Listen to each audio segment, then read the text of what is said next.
आइए आखिरी चंद बातें और अपनी बात को खत्म करता हूँ। नबी अकरम सल्लल्लाहु अलैहि वसल्लम का घर कैसा था और आप किन किन चीज़ों को इस्तेमाल करते थे वो भी देखेंगे और अपनी बात को खत्म करते हैं। पहली चीज़, नबी अकरम सल्लल्लाहु अलैहि वसल्लम के अज़वाज के जो घर थे, एक एक घर 7 हाथ चौड़ा और 7 हाथ लंबा था। हदीस में 7 हाथ, इसको बोलते हैं 1 हाथ, अप्रोक्सीमेटली 18 इंच, 1.5 फीट। 7 हाथ लंबा मतलब 10.5 फीट अप्रोक्सीमेटली, और 7 हाथ चौड़ा था अप्रोक्सीमेटली 10.5 फीट, अप्रोक्सीमेटली एग्जैक्ट नहीं कह सकता हूँ, मतलब 10 से 11 फीट के दरमियान उनके कमरों के साइज थे। और हर अज़वाज के पास, आपकी बीवी के पास एक ही कमरा था, यही बरचखाना था, यही मर्दाना था, यही जनाना था, यही जो कुछ था यही था। 7-7 हाथ का एक एक घर था। छत इतनी ऊंची होती थी कि लंबा आदमी अगर खड़ा हो जाए तो उसका हाथ छत पे आसानी से लग जाता था। छत के ऊपर आपके खजूर के पत्ते डाले हुए थे। बारिश के दिनों में पानी अंदर आ जाता तो उस पर चादर वगैरह कपड़ा मोटा डाला जाता ताकि पानी बारिश के हद तक ना टपके। बारिश के बाद फिर वो चीज़ मैसर ना आती थी, वो चीज़ नहीं मिलती थी। ये घर था। घर के दरवाजे पे एक पट लगा हुआ होता था। कुछ उम्महात के दरवाजों पे एक पट भी नहीं था, उतनी ताकत नहीं थी लगाने की। तो एक पट मतलब 2 डोर के बदले सिंगल डोर जो कि हाफ़ी होता था, और एक की जगह पुराना कोई कपड़ा थैला वगैरह लटका हुआ होता था। ठीक है? ये घर था। और कुछ-कुछ 2 थे या एक एक जो है नबी अकरम सल्लल्लाहु अलैहि वसल्लम, एक कमरा ऐसा था जिसका पूरा पट लगता था, लेकिन उसमें इतनी बड़ी चीर थी कि कोई आदमी अंदर देख सकता था। मतलब वो लकड़ी फट गई थी तो उसमें चीर हो गई थी। ये आपका कमरे का हाल है। इसी तरह जो है आपके पास घर में कोई पर्दे नहीं थे, लटकाने के लिए कोई चीज़ें नहीं थी, घर के अंदर बिछाने को एक कोई चादर वगैरह होती थी। चौपाई उम्महातुल मोमिन में से 1 या 2 के पास चौपाई थी, बाकी किसी के पास चौपाई भी नहीं थी, मतलब ज़मीन से ऊपर लेटने का इंतज़ाम नहीं था। नीचे बहरहाल वो लोग बैठा करते थे। तमाम चीज़ें इस एक बरचखाने में, एक घर में बरचखाना, तमाम चीज़ें बहरहाल इसके अंदर ही हुआ करती थी। इसी तरह जो है नबी अकरम सल्लल्लाहु अलैहि वसल्लम के असाब, इनके घर भी इसी तरह से हुआ करते थे, याद रखें। इसी तरह जो है अब्दुल्ला इब्न उमर रजी अल्लाह के ताल्लुक से आता है कि उन्होंने अल्लाह के रसूल सल्लल्लाहु अलैहि वसल्लम ज़िंदगी में घर बनाने की ख्वाहिश की। जब उन्होंने घर बनाने की ख्वाहिश की, चूंकि उनको मुश्किल जा रही थी, तो उन्होंने घर बनाया और अपनी इनकम में ही घर बना लिया। पता चला घर बनाना इतना आसान था कि एक आदमी अपनी इनकम में बना ले सकता था। आज घर बनाना इतना खर्च वाला काम है कि पूरा लुटा देता जिंदगी भर का तो घर बनता है।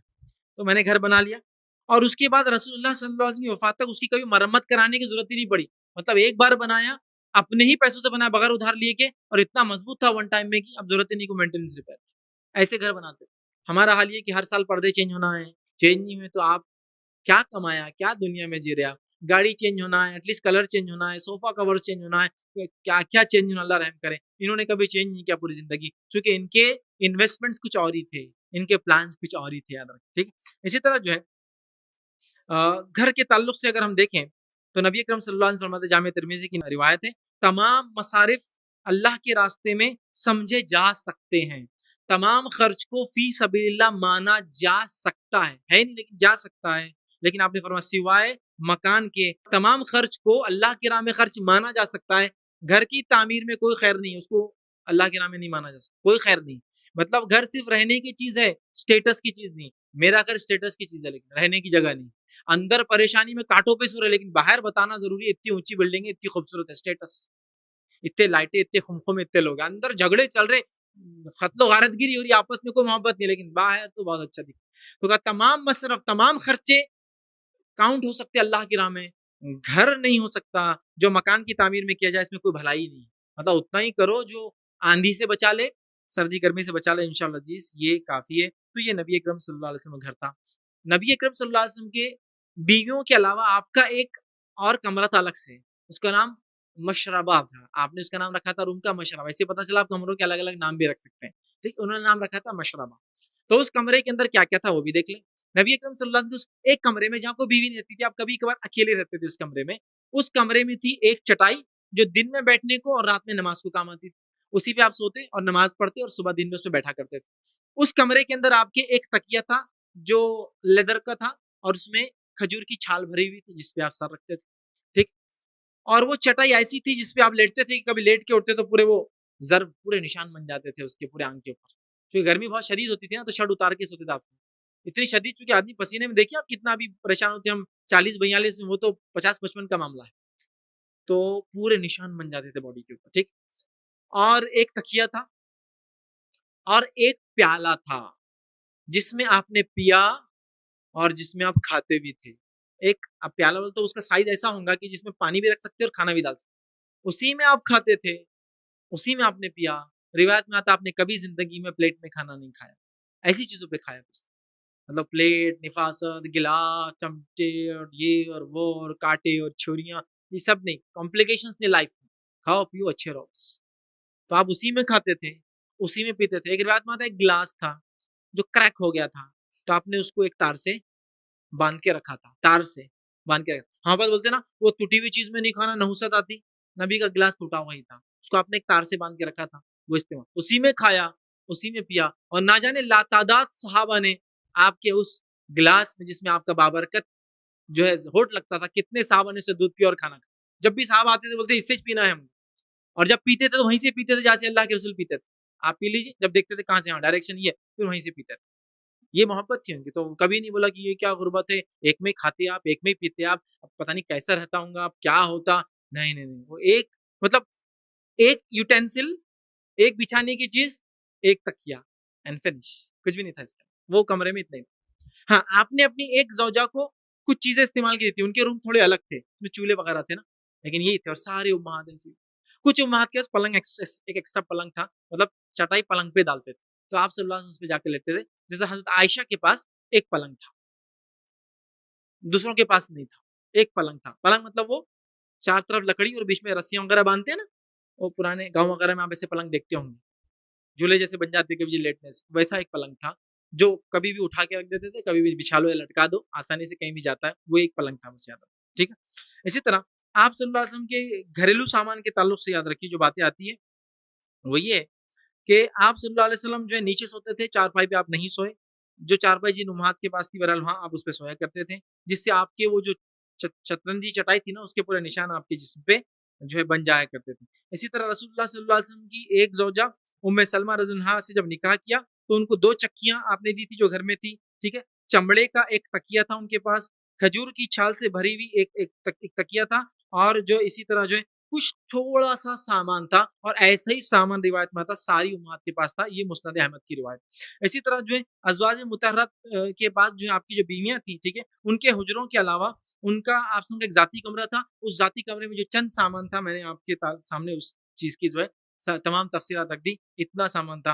आप सल्लल्लाहु अलैहि वसल्लम का लिबास भी देख लेते। नबी अकरम सल्लल्लाहु अलैहि वसल्लम के पास एक ही लिबास होता था, जब तक वो फट नहीं जाता था, अगला नहीं सिलता था। उम्महातुल मोमिनीन के पास एक ही कपड़ा हुआ करता था, जब वो फटता था वो दूसरा लेती थी, जब वो फटता था वो तीसरा लेती थी। उनके पास मल्टीपल जोड़े हैंगर्स में लटके हुए, ड्रॉवर्स और वार्डरोब्स फुल हुए हुए, और अलमारियों पे अलमारियां चढ़ी हुई मामला नहीं था। एक पहनते थे, जरूरत हो कि दूसरा पहनते थे। आइए माई आयशा रज़ियल्लाहु के एक वाक़या सुनिए। एक मर्तबा एक सहाबी ने नबी अकरम सल्लल्लाहु अलैहि वसल्लम की वफ़ात के बाद अपनी माँ को तोहफे में लाकर जो है 70,000 या 80,000 दिरहम तोहफे में दिए कि आए माई आयशा, ये मेरे तरफ से आपको तोहफा है। आपने अपनी गुलाम को बुलाया, बांदी को। इनके इन्वेस्टमेंट्स अलग थे, मैंने बता दिया ना।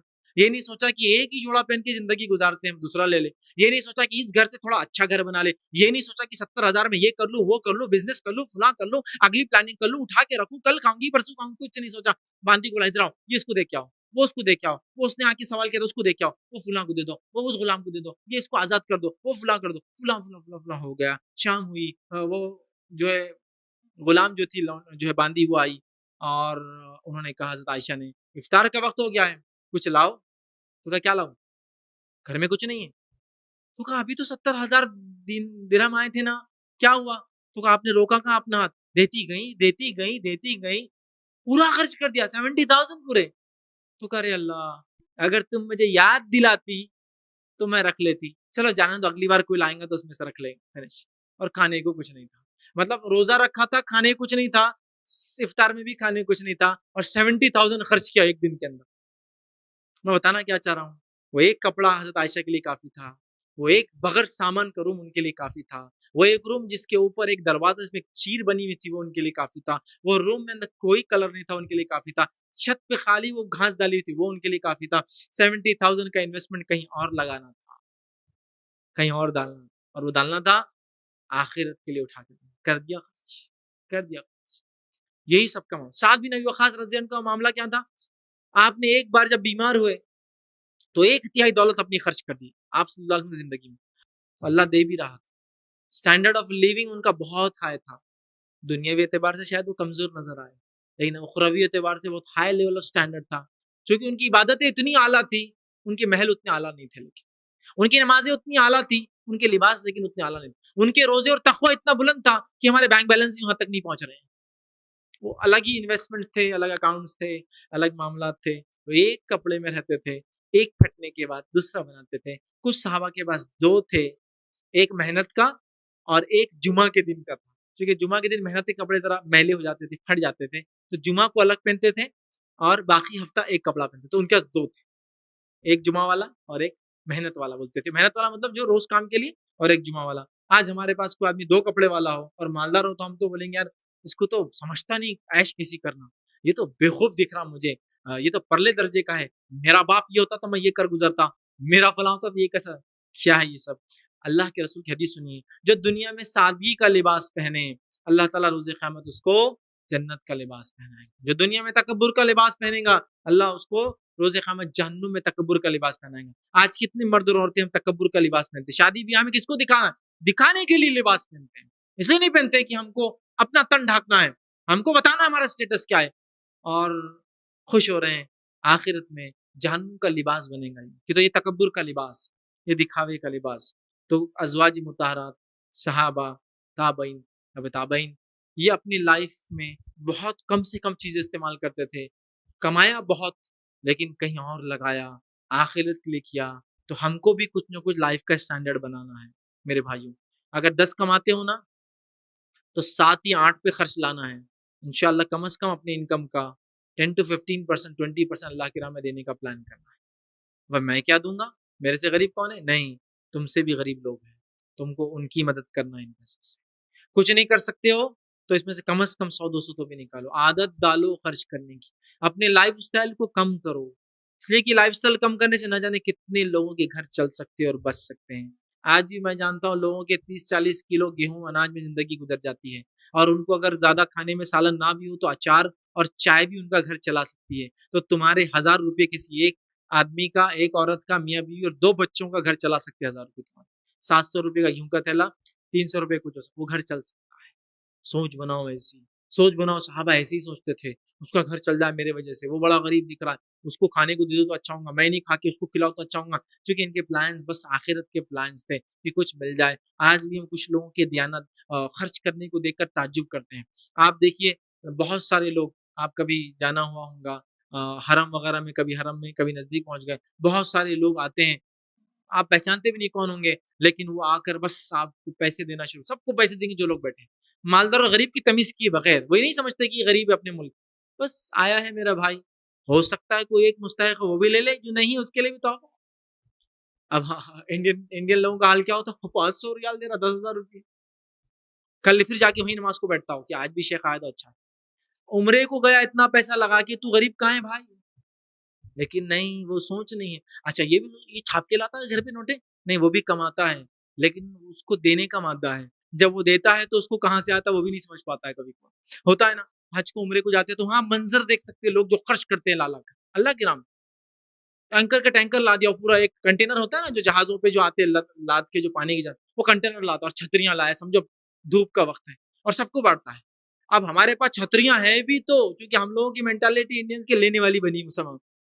एक छतरी मेरे को भी होना, एक मेरे को, एक दामाद के लिए, एक बेटी के लिए, एक पोते के लिए, एक इसके लिए, और हद से ज़्यादा छतरियाँ भर के ला रहा।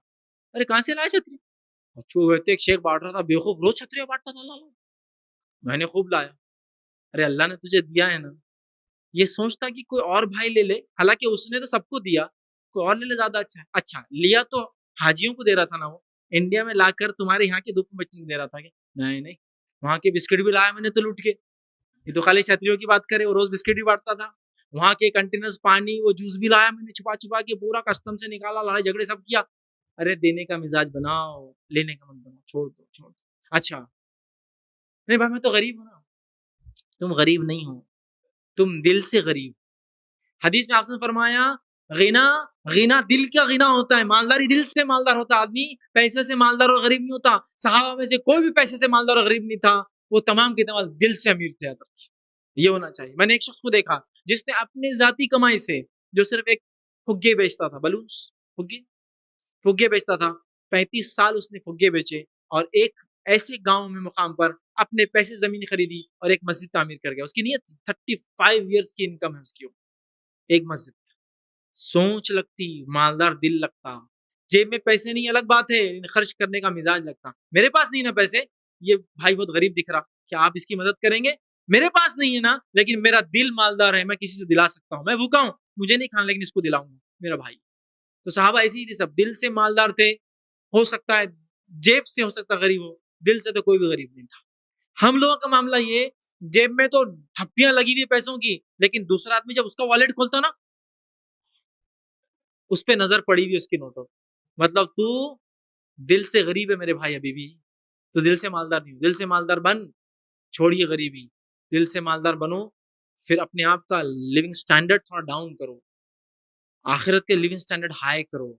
अपने मालों में से गरीबों का एक हक समझ लो है, मिस्किनों का, मोहताजों का, माजूरों का, तंगदस्तों का, मुसीबत में सैलाब आ गया, जलजले आ गए, एक हक है, जमा करते रहो, जब मौका है उन तक पहुंचाते रहो, देते रहो। हर आदमी अगर ये सोच लेंगे ना, तो बस बस दुनिया का नक्शा बदल जाएगा। हमारे कपड़े फटे हुए हो सकते हैं, लेकिन हमारे दिल जुड़े हुए एक दूसरे से। हम लोग लिबास के एतबार से कोई लाख का पहनता है, तो मेरे पास तो 1000 का भी नहीं है, लेकिन हम जब मिलते हैं तो हम सिर्फ एक मोमिन भाई के हिस्से से मिलते हैं। मेरा लिबास तुमसे मुझे ऊंचा नहीं करता, न तुम्हारा लिबास तुमको मुझसे नीचा करता है। हम दोनों भाई हैं। मुझे अल्लाह ने कुछ दिया है तो मैं पहन रहा हूँ, तुमको नहीं दिया तो मैं तुम्हारे लिए दुआ करता हूँ उसकी हो जाए। लेकिन ये मिजाज बनाओ। खवातीन से भी गुजारिश करूंगा, पता नहीं कितने लाखों का जेवर बना के बैठी है, क्या करूंगी लेकर, क्या काम आएंगे। मैं नहीं कह रहा हूं मेरे इदारे को लाके दे दे, मैं कह रहा हूं क्या करोगे लेकर, कुछ कंस्ट्रक्टिव सोच रखो। 4 औरतों ने सोच के कंस्ट्रक्टिव सोच रख ली ना, इनके जेवर से एक मस्जिद नहीं बन जाती बगैर चंदे के, इंशाल्लाह। सोच, प्लानिंग, इरादे, मंसूबे, टेक्निकलिटी समझ नहीं, प्लानिंग करना है यार, मर जाएंगे, सब मर जाएंगे। ये बच्चे बच्चियों में तकसीम हो जाएगा जेवर, कुछ काम नहीं आएगा। जब हमारा है तो हम मालिक है। क्यों ना शोहर को मना के प्लान किया जाए, चंद लोग कर लेना तो चंदों की भी जरूरत नहीं पड़ेगी। महलों मस्जिदें बनती है हमारी, क्यों चंदा करने की जरूरत पड़ती है? क्यों नहीं? उस महल्ले में नमाजी जो दे सकते हैं, अरे साहबा ने भी तो मस्जिद नबी बनाई, कौन से चंदे लिए उसके लिए? एक एक आदमी आके अपनी तरफ से मेहनत करता है, जिसका पैसा नहीं वो आकर गारा और मिट्टी मिलाता है, पत्थर रखता है, बुनियादें खड़ी करता है, छत डालता है। खुद अल्लाह के रसूल सल्लल्लाहु अलैहि वसल्लम मस्जिद नबी कंस्ट्रक्शन के अंदर अपने हाथ से आपने ईंट लगाई। तो मेरे पास पैसा नहीं है तो मैं मेहनत कर सकता हूँ, तो मेरे मोहल्ले के जो गरीब लोग हैं वो अपना सर्विस दे रहे मेहनत के जरिए, जो मालदार लोग हैं वो जेब खाली कर रहे अपनी, क्या जरूरत मुझे बाहर जाने की? नहीं, ये भी मांग के करो, वो भी मांग के करो। क्या क्या करोगे? अपनी जरूरत को, मैार को, जरा स्टैंडर्ड को लो करो, उसको फिट करो कि मुझे अल्लाह की राह में खर्च करने के अलावा अगर रह सकता हूँ तो रहो, कि ये सब करने के बाद भी, लेकिन अल्लाह के राह में कुछ नहीं, जो कुछ आ रहा है बस आने दो, आने दो, आने दो, आने दो, आने दो। और ऐसी जिंदगी हो कि बहाल ये कि दुनिया से बस खटाखट यहाँ से निकल जा रहे हैं, और आखिरत के लिए कोई डिपॉजिट, कोई तैयार, कोई जो है जिसको हम कहेंगे सरमाया, या कोई इन्वेस्टमेंट करके नहीं रखा है। प्लानिंग कीजिए। मेरे आज के दर्स का सिर्फ और सिर्फ मकसद ये था कि हम ये जिंदगियों को देखकर, इस्लाम का ये मैार देखकर अपने आप को ढाले, और ये पैसा निकाल कर मजबूर, बेकस, बेसहारा, मोहताज, गरीब, तंगदस्त ढूंढ ढूंढ कर उनको दे। इंशाल्लाह अगर हम ये नियत बना लेना, चंद लोग भी जो मेरी बात सुन रहे कर ले, तो अपने मोहल्ले और शहर के लिए इंशाल्लाह वो लोग काफी हो जाएंगे। फिर अल्लाह रब्बुल इज्जत बरकत देंगे, याद रखिए। और उसके बाद छोटी छोटी कोशिशों को अल्लाह रब्बुल इज्जत बहुत ऊंचे ऊंचे मुकाम तक ले जाता है। छोटी छोटी मुखलिस कोशिशों को अल्लाह कदर करके उसको बहुत ऊंचा मुकाम देता है। अपनी बात को ही खत्म।